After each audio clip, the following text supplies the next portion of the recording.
Pushpa to का climax में क्या हो गया भाई? वो बंदा कौन था? कहाँ से निकल आया? पुष्पा जापान किस लिए गया था? ट्रेलर में और भी कई सारे शॉट थे, उसे मूवी में क्यों नहीं दिखाया? जॉली रेड्डी को इसमें ज्यादा क्यों नहीं दिखाया? बोले तो इसका एंडिंग से लेकर पार्ट 3 में क्या होने वाला है, आज के इस वीडियो में उन सब के ऊपर अच्छे से हम बात करेंगे। पर उससे पहले भाई स्पॉइलर अलर्ट, जो कोई भी अभी तक पुष्पा टू नहीं देखे हो वो इस वीडियो को बाद में देख लेना, पहले ये मूवी देख लो। मूवी अच्छा है और बाकी सब छोड़ो, इसमें आप अल्लू अर्जुन के परफॉर्मेंस देखकर भाई दंग रह जाओगे कि भाई साहब ये सब कर कैसे लेती है। बाकी फर्स्ट पर्सन के बारे में तो आप सबको पता है, वो कभी निराश नहीं करते। इसमें जब जब पुष्पा और शेखावत के आमना सामना हो रहा था तो ऑडियंस पगला जा रहे थे भाई। तो अगर आप पुष्पा देखे हो तो डेफिनेटली आपको पुष्पा टू देखना चाहिए। ये पार्ट 1 के मुकाबले मजा डबल देती है। बस गानों को इग्नोर कर देना, वो पार्ट 1 के आसपास भी नहीं है। बाकी जो लोग पुष्पा टू देख चुके हो अब मजे लो भाई इस वीडियो का, इसे आप ही के लिए ही तो बनाया है। पुष्पा टू का क्लाइमेक्स भाई ऑडियंस का दिमाग में काफी सारे क्वेश्चन मार्क छोड़ जाता है और कुछ अधूरा भी लगता है, लेकिन वही सारी चीजों को जब पार्ट 3 द रैम्पेज जोड़ दिया जाता है तो काफी इंटरेस्टिंग भी लगता है। देखो पार्ट 1 का टाइटल पुष्पा द राइज था, तो उसमें हमने क्या देखा? पुष्पा को जीरो से सिंडिकेट का चेयरमैन बनते हुए देखा। फिर पार्ट 2 का टाइटल अब पुष्पा द रूल है, तो इसमें हमने क्या देखा? पुष्पा पहले अपने लोगों को छुड़ाने के लिए पुलिस स्टेशन खरीद लेता है, फिर जब बीबी पूछती है तो सिर्फ एक फोटो लेने के लिए स्टेट का सीएम बदल देता है, और उसका भतीजी को किडनैप किया जाने के बाद तो आपको पता है, मतलब जैसा कि इसका टाइटल है वैसे ही इस बार पूरा मूवी में पुष्पा का रोल दिखाया गया है, फिर चाहे वो सिंडिकेट में हो, शेखावत के ऊपर हो या गवर्नमेंट पर भी। और भाई सच में पुष्पा का ये रोल देखने में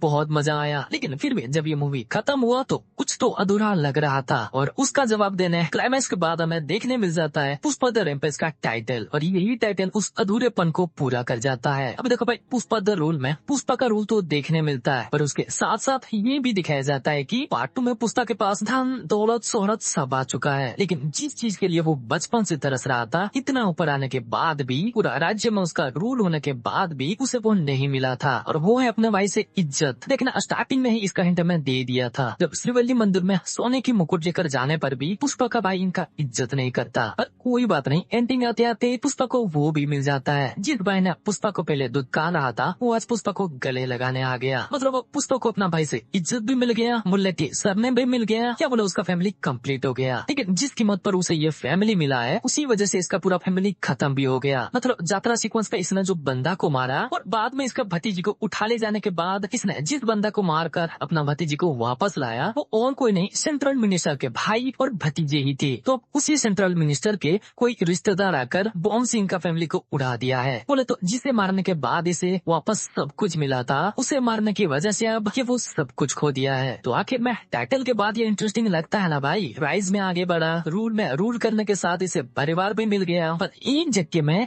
इसका वो सब कुछ चला भी गया। तो इसीलिए पार्ट 3 का टाइटल है द रैम्पेज, और रैम्पेज का मतलब क्या है? क्रोध, हिंसात्मक आचरण, भड़कना या तहलका मचाना को रैम्पेज कहती है। और अब क्योंकि पुष्पा के फैमिली से कोई नहीं रहे, सब चले गए हैं, तो पार्ट 3 में हमें उसका तहलका मचाने वाले बदलाव देखने मिलेगा, और वो किस लेवल का होगा उसके बारे में हम सोच भी नहीं सकते, क्योंकि भले ही शेखावत अब चला गया हो लेकिन अभी भी पुष्पा के दुश्मन की कमी नहीं है, जिसमें से पहला है ये प्रताप रेड्डी जो एक सेंट्रल मिनिस्टर है। सिद्धप्पा को सीएम बनाने के लिए पुष्पा को इसी के पास जाना पड़ा था, और अब क्योंकि पुष्पा इसका भाई के साथ इसका भतीजा को भी मार दिया है तो पार्ट 3 में सबसे ज्यादा गुस्से में तो यही रहेगा। और सिद्धप्पा इसके बारे में बोल भी रहे थे कि प्रताप रेड्डी खदान से कोयले निकाल कर नहीं, उसे कब्रिस्तान बनाकर इतना बड़ा आदमी बना है, तो आगे ये जो कांड करेगा उसी एक्शन का रिएक्शन द रैम्पेज कहलाएगा। वैसे ये कांड तो कर चुका है ना, वो कौन है अभी तक नहीं बताया गया, लेकिन जैसे उसने पुष्पा के फैमिली को बॉम्ब से उड़ाया उसे देखकर लगता है वो भी प्रताप रेड्डी के साथ ही कोयले खदान में ही काम कर रहा था और वहाँ ब्लास्ट करता था, इसीलिए उसी स्टाइल में यहाँ पुष्पा का फैमिली को उड़ाया। तो वो शायद प्रताप रेड्डी का भाई हो सकता है, उसका बेटा हो सकता है, या पुष्पा इसका जिस भाई और उस भाई का बेटा को मारा उसी भाई के दूसरा बेटा भी हो सकता है। और इस कैरेक्टर को लेकर नानी के नाम सामने आ रहा था, पर वेट करके देखते हैं, वो भी धीरे धीरे पता चल जाएगा। नेक्स्ट मंगलश्रीनु और दक्षा अभी भी इनमें से एक सिंडिकेट का बदला और एक भाई का बदला के लिए तरस रही है। पार्ट 2 में ये कुछ कर नहीं पाए, लेकिन पार्ट 3 में कुछ तो जरूर करने की सोचेंगे, पर पुष्पा के हाथों मारे जाएंगे। फिर आगे नरसिम्हा रेड्डी जिसे हटाकर पुष्पा सिद्धप्पा को सीएम बनाया, वो भी पुष्पा के पीछे पड़ सकता है। और जॉली रेड्डी का तो हम सबको पता है, ऐसे हमें लगता है ये पराई औरत को छेड़ने वाली हरकत पार्ट 2 में जॉली रेड्डी का होने वाला था, पर पार्ट 3 का भी चांस दिखा तो उस कैरेक्टर में प्रताप रेड्डी का भतीजा को डाल दिया, और जॉली रेड्डी को पार्ट 2 में एक भी सीन नहीं दिया। और ट्रेलर का ये शॉट याद है ना, जॉली रेड्डी का कुछ तो शूट किया गया था, पर उसे भी अब पार्ट 3 के लिए बचा के रखा है, तो वो हरामी मानुस भी पार्ट 3 में कुछ तो बड़ा करेगा। भाई देख रहे हो, पार्ट 3 में पुष्पा को दुश्मन की कमी नहीं है, वो बस उनको रप्पा रप्पा काट कर तहलका मचाते हुए दिखेगा। इसीलिए पार्ट 3 का टाइटल द रैम्पेज है। मतलब अब समझे, इसमें हम एक एक पार्ट करके या दूसरे को एक सीक्वल की तरह देखे तो पार्ट 1 में भी कुछ अधूरा लग रहा था और पार्ट 2 में भी कुछ अधूरा लग रहा है, लेकिन अगर इसे एक